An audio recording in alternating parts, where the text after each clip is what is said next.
One drink turns into 5, and suddenly you're texting your ex or trying to fight a lamppost. But here's the thing, humans aren't special. Animals get absolutely hammered too, and they're way worse in handling it. The moose in Sweden. Let's start with Sweden, 2011. A moose, you know, those massive, majestic creatures that weigh like 1,500 pounds, decided to eat a bunch of fermented apples. Classic mistake. We've all been there, right? Oh, these apples taste weird. Better eat 17 more. So this drunk moose stumbles into someone's garden and gets himself stuck in an apple tree. A tree, this absolute unit of an animal, somehow climbed into the branches while blackout drunk, then couldn't figure out how to get down. The homeowner calls emergency services like, yeah, hi, there's a wasted moose in my tree. And he's not happy about it. Firefighters show up, and this moose is just dangling there, legs flailing, making the saddest noises. They had to cut branches to get him down. The best part, this wasn't the first time. Swedish rescue services have a whole protocol for drunk moose because it happens every fall. These animals have a seasonal drinking problem, and nobody's staging an intervention. The moose survived, by the way, probably woke up the next morning like, why does my everything hurt? Oh god, what did I do? Welcome to the club, buddy. Elephants vs. Marula fruit. Okay, so there's this myth in Africa that elephants get drunk on marula fruit and go on rampages. And honestly, the truth is somehow better. Scientists studied this and found that elephants would need to eat ridiculous amounts of fermented fruit to actually get drunk. Like, an elephant would have to consume the equivalent of what would kill a human just to catch a buzz. But here's where it gets interesting. They do it anyway. There are documented cases of elephants eating fermented marula fruit and then doing the elephant equivalent of drunk texting. They sway around, trumpet for no reason, charge at trees they normally ignore, and generally act like they're at a bachelor party. In 1974, a herd of elephants in India broke into a village's rice beer supply. Not fermented fruit,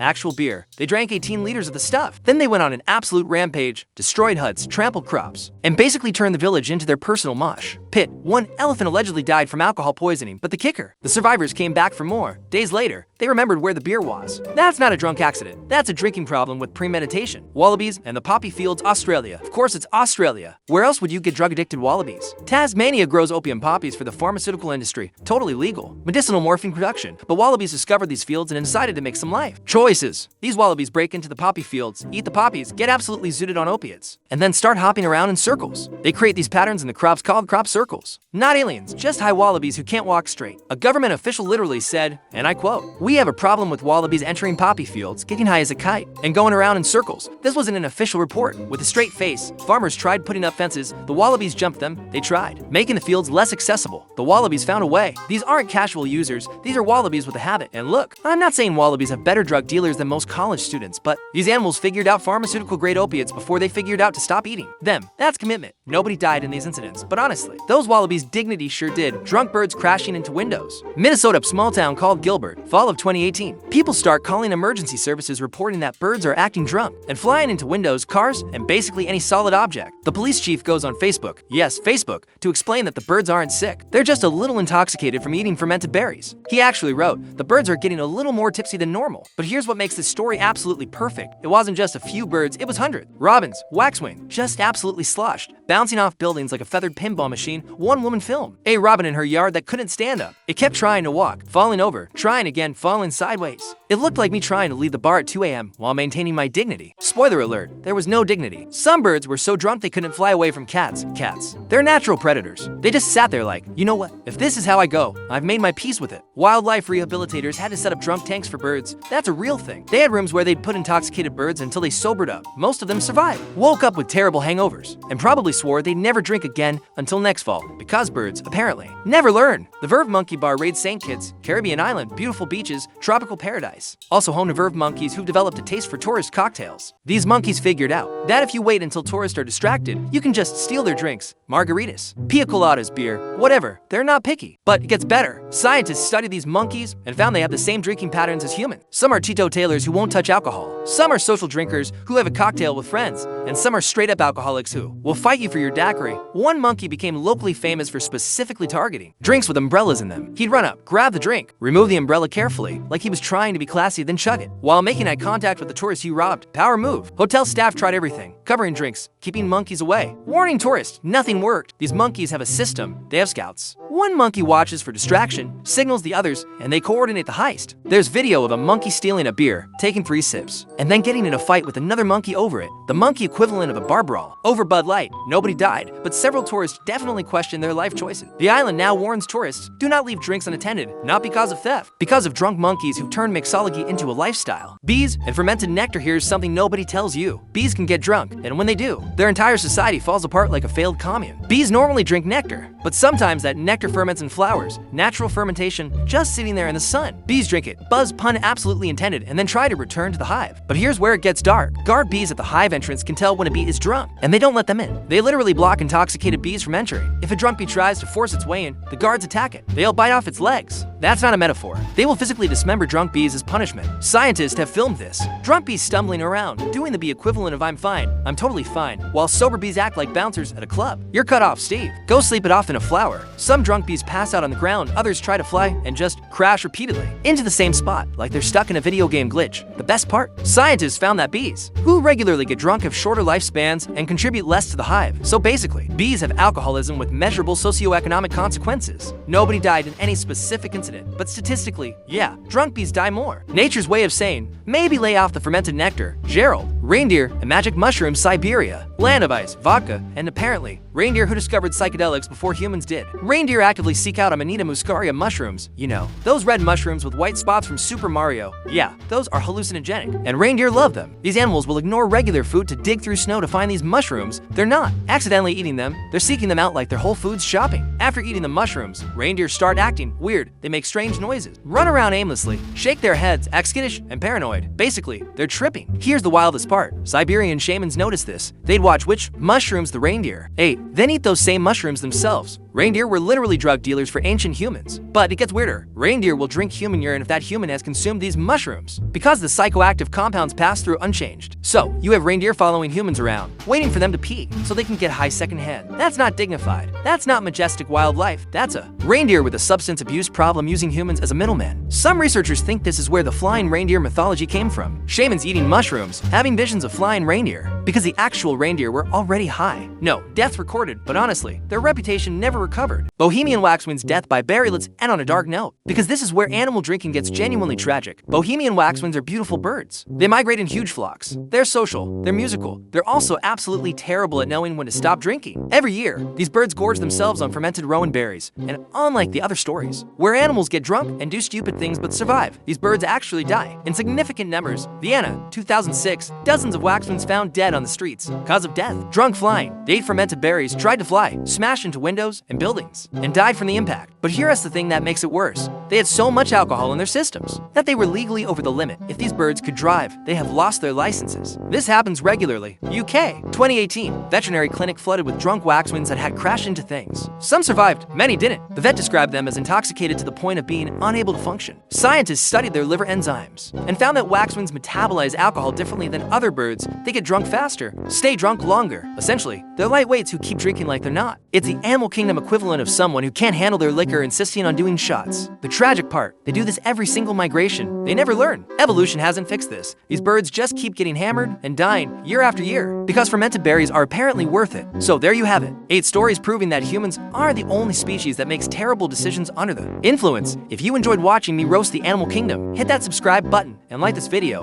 unless you're currently drunk, in which case maybe wait until you sober up. Remember, we're all just animals trying to feel something. Some of us just handle it worse than others. Stay safe out there. And if you see a moose near an apple tree and fall, mind your business.